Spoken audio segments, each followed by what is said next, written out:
continuando aqui essa história, fala a respeito de um filho de Jonatas. O que aconteceu? Saul perseguiu Davi muitas vezes, tentou matá-lo, não conseguiu. Tem algumas histórias muito interessantes a respeito dessa tentativa de Saul matar Davi.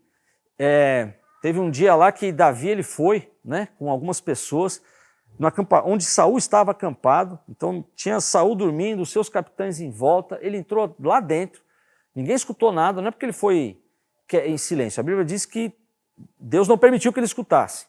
Ele foi lá, pegou a lança de Saul, que estava fincado do lado dele na terra, e pegou também uma jarra d'água. Aí ele saiu, desceu o monte, subiu no outro e falou assim, ô Abner, né? Quem está falando? Falou, você não sabe vigiar seu rei, é o que eu tenho aqui, ó. Né? Ele foi lá e pegou. Teve uma outra ocasião em que Davi estava escondido lá numa caverna, Saul entrou na caverna, entre outras coisas, para dormir. E aí os amigos de Davi falaram assim, Davi, Deus te deu na mão, mata o homem aí. Se quiser eu mato com uma pancada só. Eu falei assim, não, imagina, eu vou tocar no ungido.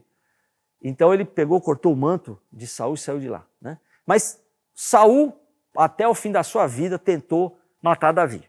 Teve uma batalha contra os filisteus no topo do Monte Gilboa, onde Saul e Jonatas foram mortos. Ali. Então ali morria Saul, o rei, e morria Jonatas, o herdeiro natural. Morreram ali no Gilboa. E durante todos esses anos, a casa de Saul, ela foi abastecida por Saul por um ódio pelo Davizinho. Falei assim, ó, o Davi ele quer levar meu reino, ele quer levar meu trono, só matar esse homem. Ó, se acontecer alguma coisa comigo, ele vai querer matar vocês, porque ele vai querer tomar o meu reino. Pode ser que ele me mate. Então a fama, a reputação de Davi na casa de Saul, na descendência de Saul, ela foi só negativa. Bom, chega a notícia que morreu Saul. Aí o que a família de Saul fez? Falou assim, vamos fugir, vamos correr, porque Davi vai matar a gente. Então a criada ali pegou o Mefibosete, de 5 anos de idade, e foi fugir, porque agora Davi vai matar. E Mefibosete, filho de Jonatas. Jonatas, o herdeiro natural, morreu. Então o herdeiro natural do trono, Mefibosete, corre, porque o Davi vai vir para matar. Então nessa correria, ela cai, a criada cai, de tal forma que ele fica completamente coxo de ambos os pés. Esse era o Mefibosete. O que significa esse nome? Esse nome significa exalar, exalando vergonha, ou exterminando. Mas tem o significado de que existe uma vergonha sendo exalada, né? E de fato, se a gente olhar a situação do Mefibosete, ele era um dos herdeiros do trono, era um príncipe, estava morando lá num fim de mundo, podia estar desfrutando das riquezas do palácio, reais, estava lá comendo o pão que o diabo amassou. Né? Então já tinha uma vida difícil pela sua deficiência física, e eu não tenho dúvida que quando a consciência que ele tinha dele estar daquele jeito, sabe por que eu estou assim desse jeito? Quem que é o culpado disso tudo? Davi. O Davi que queria tomar o trono do meu avô, e que por causa da morte do meu avô e do meu pai, ele vai vir para me matar, então eu tenho que ficar escondido minha vida inteira, e eu caí por causa de Davi. Você imagina a consciência de Mefibosete. 2 Samuel 9. Então, Davi agora toma o reinado, né? Morre Saul, ele é aclamado como rei, já era uma promessa de Deus. Então ele disse assim, disse Davi, ainda alguém que tenha ficado da casa de Saul para que lhe faça benevolência, a palavra no hebraico é o que a gente usa no Novo Testamento para graça, por amor de Jonatas. Falei ali atrás que nesse contexto Davi ele faz ele é um tipo de Deus. Então Deus, ele muitas vezes é interpretado como culpado de todas as desgraças, inclusive das minhas. Deus é quem não está deixando, né, eu ir para frente. Deus é quem me castiga. Quando a gente tem algum problema sério, fala assim, por que Deus permitiu? Deus, percebe que Deus é sempre o culpado da coisa ruim? Né? Então, a gente faz uma imagem de Deus como alguém que quer meu mal, que quer caçar minha alma. E como o próprio Mefibosete pensava a respeito de Davi. Então a gente tem ideias, conceitos na sociedade a respeito de Deus, que obviamente não são nenhum conceito que saiu da Bíblia, saiu da cabeça de alguém e isso vai multiplicando. De que Deus é um Deus tirano, que ele não deixa fazer isso, não deixa fazer aquilo. Verdade é que nós, né, como igreja, cooperamos muito para isso, né? de colocar fardo que Jesus nunca colocou. E então eu falei, pô, é difícil pra caramba servir a Deus. Assim não dá, não consigo. Então Deus fica com essa pecha, com esse rótulo de ser um Deus tirano e que o cara é ruim. Verso 2. E havia um servo na casa de Saul, cujo nome era Ziba, e o chamaram à presença de Davi, disse-lhe o rei, és tu Ziba? E ele disse, servo teu. E disse o rei, não há ainda alguém da casa de Saul, para que eu use, de novo, né, com ele da benevolência de Deus? Então disse Ziba ao rei, ainda há um filho de Jonatas, aleijado de ambos os pés. Ele estava falando do Mefibosete. E disse-lhe o rei, onde está? E disse Ziba ao rei, eis que está em casa de Maquir, filho de Amiel, em Lo-Debar. O Lo no hebraico significa não. E o Debar, ele significa ou palavra ou pastagem. Então ele morava num lugar que o significado era sem palavra, sem pastagem. Não tinha palavra de Deus ali. Então, realmente é triste quando não tem palavra de Deus. Estava lá na vidinha dele, lá, com raiva de Davi, aí quem que aparece naquele vilarejo? Aparece os cavalos reais, soldados de Davi, comitiva. Falei assim, lascou. O que Mefibosete, quando olhou pela janela, pensou? O que vocês acham? Estou morto, acabou, já era. Né? Porque agora ele achou um que é herdeiro do trono. E ele vai acabar comigo, para que eu não faça nenhum levante, nenhuma revolta. Então, vai lá, né? Bate na porta, né? Mefibosete. Aí não responde nada. Mefibosete. Aí, de repente, abre e fala assim, você é o Mefibosete? Aí ele falou, não, o cachorro fala, au, au, au, né? Até o cachorro dedurou ele, né? Então, assim, lascou, né? Mas olha que interessante. Ele não chegou e disse assim, Mefibosete, vem cá, vem no meu trono, vem para Jerusalém, vem para o palácio. Ele foi buscar.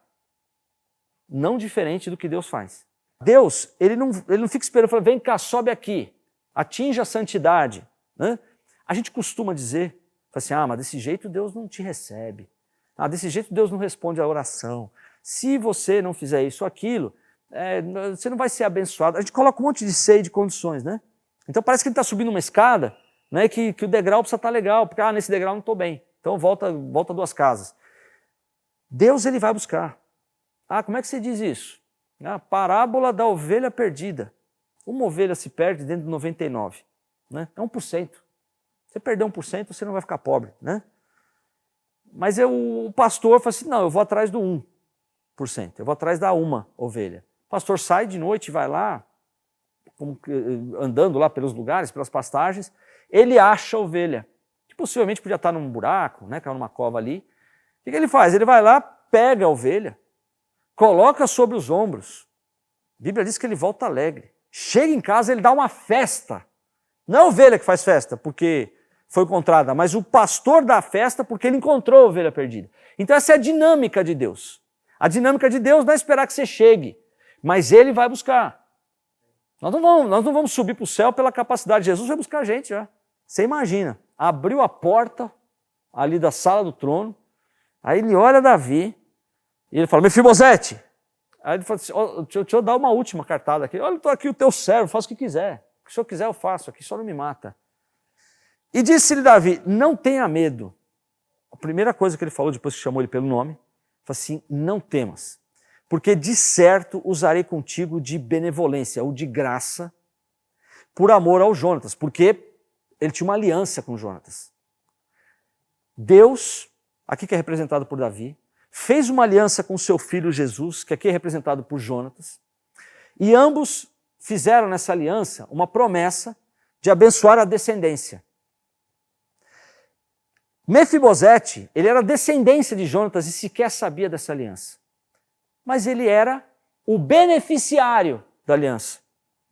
Agora está lá o Mefibosete exalando vergonha, morando em Lo-Debar, sem palavra, sem pastagem, praguejando a vida inteira contra Davi, não tinha mal pão para comer ali, falou assim, eu vou te dar todas as terras de Saul. Meu, o cara virou milionário da noite para o dia. Não só isso, não tem mais. Restituirei todas as terras de Saul, teu pai, e tu sempre comerás pão à minha mesa. Ele ia participar diariamente da mesa de Davi, que não era pouca coisa.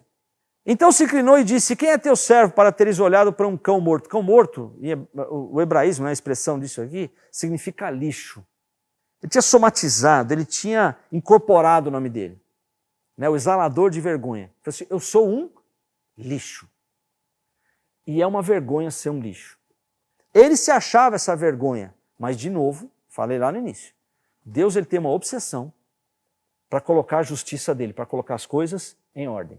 Então chamou Davi a Ziba, moço de Saul, e disse-lhe, tudo que pertencia a Saul e a toda a sua casa, tenho dado ao filho do teu senhor. Passa a escritura lá para ele. Trabalhar-lhe-ás, pois, a terra, tu, teus filhos e teus servos, e recolherás os frutos, para que o filho de teu senhor tenha pão para comer. Então ele falou assim, vem cá, você vai trabalhar o campo para Mefibosete. Mefibosete não vai trabalhar, ele tem dificuldade, mas enfim, ele não vai trabalhar, você vai, os teus servos e os teus filhos. Olha o caos que se encontrava esse menino. Né? Foragido, com medo de morte a vida inteira, com ódio no coração contra Davi, aleijado dos dois pés por causa de Davi, porque Davi, entre aspas, queria matá-lo, que era uma mentira, lá numa terra sem pastagem, se achando um lixo. Aí Deus vai lá e traz o Mefibosete para a casa real e para comer à mesa. Aí diz o seguinte, no mesmo capítulo, no final, morava, pois, Mefibosete em Jerusalém, porquanto sempre comia à mesa do rei e era coxo de ambos os pés. Ele não foi curado do problema dele, mas ele sempre participava da mesa. Davi permitia que ele participasse da mesa real, mesmo sendo aleijado dos pés. Quando ele estava lá na mesa real, não dá para olhar os pés, né? Então ele estava olhando para a comida que tinha ali. Como é que Deus faz com a gente? Deus ele permite que eu participe da mesa real, mesmo com os meus problemas, mesmo com os pés aleijados. Deus não fica olhando, seu pé não dá, hein? Sai. E nem eu preciso ficar olhando. Mefibosete não precisava mais dizer, sou um lixo. Ele era amado. Ele era amado. Ele pensou completamente errado a respeito de Davi. Ele mudou o preconceito que ele tinha de Davi. Então quando a gente começa a entender quem Deus é, não só pela Bíblia, mas pela convivência com Deus, você vai vendo que ele não é aquilo que pintaram para você nem para mim. Ele é diferente. E a gente fica às vezes com muito peso. Fala assim, não posso me aproximar de Deus desse jeito, né? Fala assim, eu tenho um vício, eu tenho uma mania, eu tenho um hábito, não posso. A gente ouve muito isso na vida, né? Fala assim, não tem batismo nas águas, né? Fala, enquanto eu não parar de fazer isso, aquilo, não posso me batizar. Quem disse? Quem disse? Né? Então a gente começa a colocar alguns empecilhos para que Deus me aceite, quando não é nada disso. Mefibosete, ele foi um exemplo de quem estava no caos, na vergonha, e Deus tirou ele desse momento de vergonha. Quem olhava para ele, falava assim, é um pobre coitado, não miserável, até falar com ele é ruim, o cara se acha um lixo. Agora, cadê o Mefibosete? Ele mudou. Para onde que ele foi? Para Jerusalém. Qual vila que ele mora lá? Não, ele mora no palácio. Qual boteco que ele come? Na mesa do rei. Mas o rei aceita, ele aceitou. E do que ele vive? Ele tem uma empresa lá, o rei deu para ele. Mas onde que ele mora? Ih, rapaz, cada dia um lugar, ele ganhou todas as terras de Saul. Lembra o rei Saul, que tinha terra pra caramba? Agora é tudo dele, é tudo do senhor Mefibosete. E o legal é que no final, passando mais um tempo ali, lembra que teve um problema entre Davi e o seu filho Absalão, e Davi foi perseguido por Absalão. E Davi não queria enfrentar o filho de forma alguma, ele fugiu. Enquanto Davi não voltou, o Mefibosete não fez a barba. Porque ele amava Davi, ele passou a amar Davi. Ele se apegou, não às terras de Saul, não à mesa, mas ele se apegou ao rei Davi. Falei, que se dane, Davi está para lá, sobra mais para a gente comer aqui. Né? Tem mais coisa para a gente comer. Não, ele ficou sentido pela ausência de Davi, porque ele passou a amar o rei. E o contrário, esse Ziba, que era o CEO da empresa que ele ganhou, no final, lá quando Davi vazou, ele também mostrou as cores dele. Ele estava mais apegado às coisas do que ao próprio rei. Mas o que eu quero mostrar aqui, que esse Mefibosete foi alguém que estava numa vergonha extrema. E Deus tirou e colocou a vida dele em ordem.